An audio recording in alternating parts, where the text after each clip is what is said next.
Hello, everyone, and welcome to Ria Talks English. I am so glad you're here today. Grab your notebook, grab a coffee, get comfortable, because today's lesson is one of those topics that is going to seriously level up your English. Hey everyone, great to be here. And yes, today's topic is something I get asked about constantly. Students always come to me and say, I know what be means, I know what been means, I know what being means, but I don't always know which one to use. Sound familiar? Oh, so familiar. Even when I was at intermediate level, these three forms felt like a puzzle. They all come from the same verb, they all look similar, and yet they behave completely differently in a sentence. It was honestly one of my biggest grammar headaches. Which is exactly why we made this episode. Today we're going to break down all three forms, be, been, and being, clearly, simply, and with tons of real examples, so you can use them confidently in your everyday English. By the end of this lesson, you'll understand when to use each form, why each one is used, how they fit into different grammar structures, and most importantly, how to stop confusing them. We're going to make this click for you today. Before we start, we have a question for you. Right now, in the comments, which of these three do you find most confusing? Is it be, been, or being? Tell us. There's definitely a most common answer, and we want to see if you guess it correctly. Write it in the comments right now. And if you're not yet subscribed to Ria Talks English, what are you waiting for? Hit that subscribe button. We post new English lessons, and every single one is made to help you reach the next level. All right. Be, been, being. Three forms, one powerful verb. Let's break it all down. Okay, let's start with the base form, be. Now, be is what we call the infinitive or base form of the verb. You use it in specific grammatical situations, and once you understand those situations, you'll never get confused about it again. The most common place you'll see be is after modal verbs. Remember those? Will, would, can, could, should, must, might. These are all modal verbs. And after any modal verb, you use be. The structure is modal verb plus be plus rest of the sentence. Here are some clear examples. It will be a great day. She might be at the office. You should be more careful. He could be wrong. They must be tired after that journey. In every single one of these, be comes right after the modal verb. Not been, not being, just be. We also use be in what's called the zero infinitive structure, after expressions like have to, used to, going to, and want to. For example, I want to be a better speaker. She's going to be a doctor. We have to be at the airport by 6. He used to be very shy. Again, it's always the base form be in these structures. Be also appears in imperative sentences, sentences that give a command or instruction. Be quiet, please. Be careful on the stairs. Be honest with me. Be patient. It takes time. These are direct instructions, and they use the base form be at the very start. Here's an interesting one. Be is also used in passive infinitive structures. For example, the work needs to be done. The letter has to be signed. The report needs to be submitted by Friday. This is a very natural pattern in both formal and informal English, especially in professional settings. Let me give you a little memory trick for be. Ask yourself, is there a modal verb just before it? Is there to just before it? Is it a direct command? If yes to any of these, use be, base form. Simple, clean, no changes. Let's try a quick practice. I'll give you the beginning of the sentence and you complete it out loud using be. 1. She might. 2. You have to. 3. The documents need to. 4. Be. Pause and complete each one now. Say them out loud. Speaking is the best practice. And here's your first comment prompt. Write a sentence using be after a modal verb, something from your real life, like, I should be more organized, or this could be a great opportunity. Post your sentence in the comments. We read every single one and we love seeing your examples. Great. So be is the base form. It comes after modal verbs, after to in infinitive structures, in imperative commands, and in passive infinitive patterns. Always the clean, unchanged base form. Now let's move on to been, and this is where things get really interesting. Now let's talk about been. Been is the past participle form of the verb be. And this is important. Past participles are never used alone in a sentence. They always need a helper verb in front of them. For been, that helper is always have, has, or had. So the structure for been is have, has, had, plus been. That's it. If you see been in a sentence, you will always find have, has, or had just before it. For example, I have been very busy lately. She has been working hard. They had been waiting for hours before we arrived. This structure, have, has, had, plus been, forms what we call the perfect tenses. Present perfect, I have been to Paris.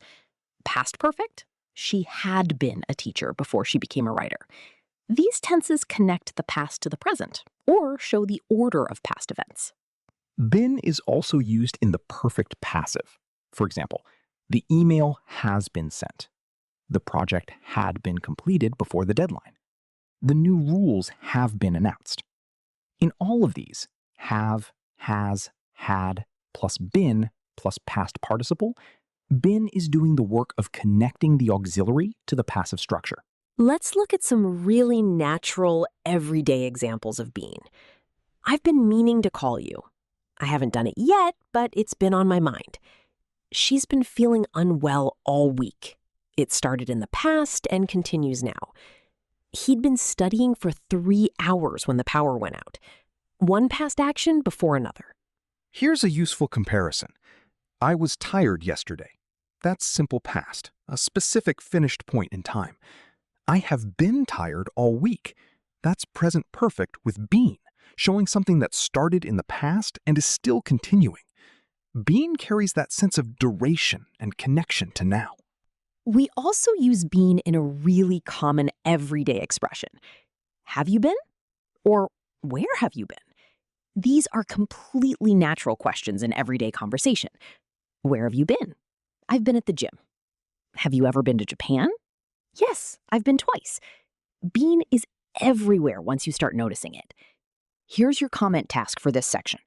Write one present perfect sentence using been that's true about your life right now. Something like, I've been learning English for 2 years. Or, I've been really interested in cooking lately. Write yours in the comments. Let's see what you've been up to. Quick memory trick for been. If you can put have, has, or had in front of it and the sentence makes sense, you've got the right form. Been never stands alone. It always needs that perfect auxiliary. Have been, has been, had been. Always a pair. So, been is the past participle. It always follows have, has, or had. It's used in perfect tenses and perfect passive structures. It often carries a sense of duration, continuation, or completed actions with current relevance. Excellent. Now let's look at the third form, being. And now for the third form, being. This one confuses people the most, so let's really take our time here. Being is the present participle, or the ing form of be. And just like been, it never stands alone. It always needs a helper verb.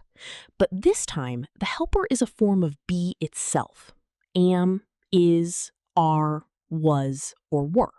So the structure is am, is, are, was, were, plus being. This creates the continuous passive tense. For example, the road is being repaired. A new hospital is being built. The suspect was being questioned by police. My laptop is being fixed right now.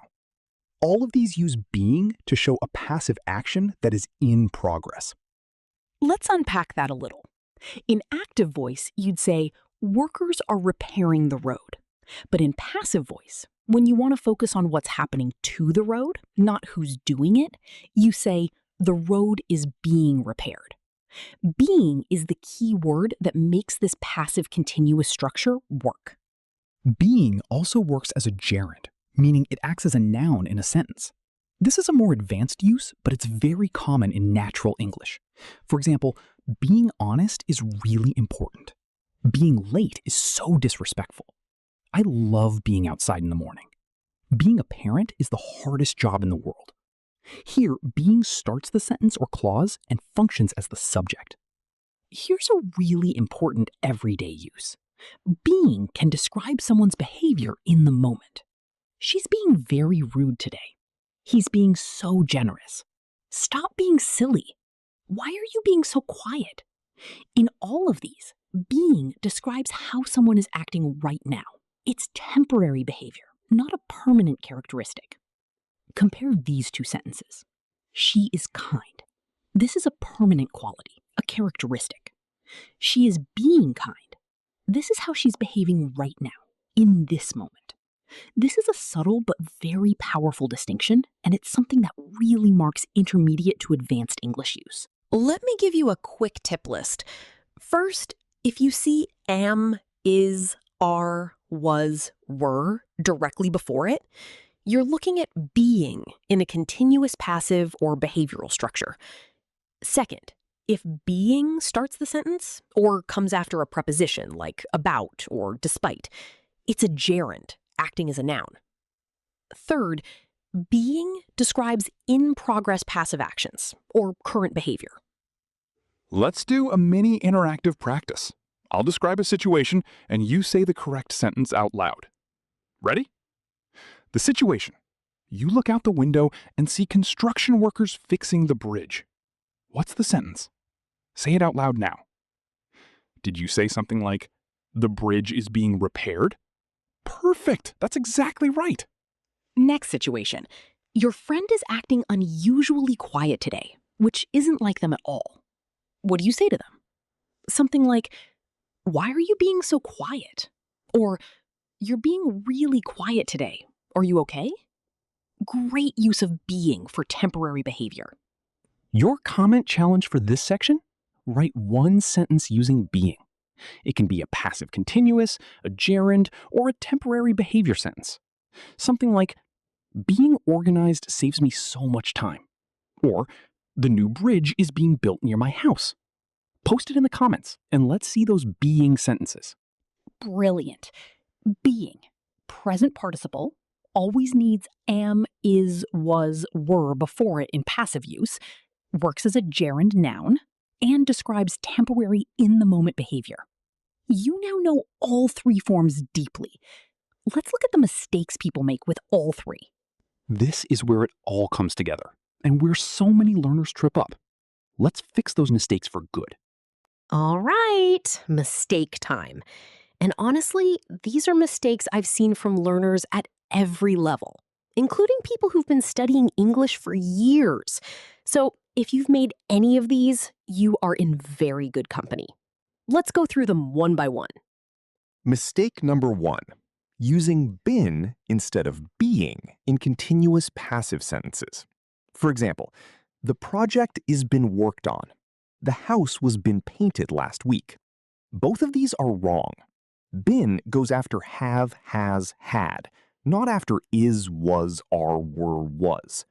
The correct forms are, the project is being worked on. The house was being painted last week. If you have am, is, are, was, or were, you need being. Why does this happen? Because both been and being sound similar, especially to non-native ears. And learners sometimes confuse the passive perfect with the passive continuous. The key question to ask yourself is, what is my helper verb? Have, has, had? Use been. Am, is, are, was, were, was? Use being. Mistake number 2. Using being instead of be after a modal verb. For example, she might being late. It could being a problem. You should being more careful. All incorrect. After a modal verb, always use the base form be. She might be late. It could be a problem. You should be more careful. Modal verbs are followed by be. Clean, simple, no ing. Mistake number 3. Using be instead of been in present perfect sentences. For example, I have be here before. She has be working all day. He had be very unwell. All wrong. After have, has, or had, you need the past participle been. I have been here before. She has been working all day. He had been very unwell. Have, has, had plus been, not be. Mistake number 4, treating being as a standalone verb. For example, she being very helpful today, he being late again. These are incomplete. They're missing the auxiliary verb in front of being. The correct forms are, she is being very helpful today. He was being late again. Being always needs am, is, are, was, were before it in this kind of sentence. Let's do a quick fix-it round. I'll give you the wrong sentence, and you correct it out loud before I give the answer. Wrong. The report is been written by the team. Correct? The report is being written by the team. Wrong. You must being more careful next time. Correct? You must be more careful next time. Wrong. I have been to that restaurant before. Correct? I have been to that restaurant before. Wrong. She being really kind to everyone today. Correct? She is being really kind to everyone today. How many did you get right? Don't worry if you miss some. This is exactly why we practice. Here's the bottom line. Be after modal verbs and to. Been after have, has, had. Being after am, is, are, was, were. If you remember just those 3 rules, you'll avoid 90% of the mistakes people make with these forms. And honestly, making these mistakes doesn't mean you're failing. It means you're trying to use complex grammar, and that is something to celebrate. Every time you notice a mistake and correct it, your English gets stronger. You're building something real here. Time for our interactive choose the correct sentence practice. I'm going to give you situations with 2 options. Pick the right one and say it out loud before I reveal the answer. Let's see how well you've understood everything so far. Situation 1. You want to say that your city is currently constructing a new metro line. Option A, a new metro line is been built. Option B, a new metro line is being built. The correct answer is option B, is being built. We have is as the helper, so we need being for this continuous passive. Option A incorrectly uses been after is. Situation 2. You want to give advice to a friend who keeps arriving late to meetings. Option A, you should being on time. Option B, you should be on time. The answer is option B, you should be on time. After the modal verb should, we always use the base form be. No ing needed. Situation 3. You want to talk about your experience. You visited London before. Option A, I have been to London twice. Option B, I have been to London twice. Definitely option B. I have been to London twice. After have, the past participle been is always required. Never be after have, has, had. Situation 4. Your colleague is acting strangely formal today, which isn't like them at all. Option A, he is being very formal today. Option B, he is be very formal today. Option A is correct. He is being very formal today. Being after is to describe temporary behavior.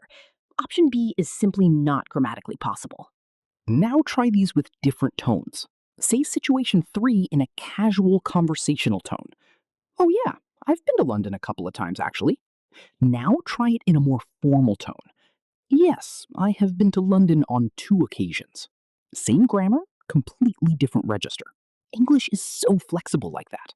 Your big challenge now. Write 1 sentence for each form in the comments. 1 using be, 1 using been, and 1 using being. Make them about your real life right now. Like, I need to be more focused. I've been really inspired lately. English is being taught online in so many countries now. Let's see yours. And remember, the goal isn't to get it perfect on the first try. The goal is to try.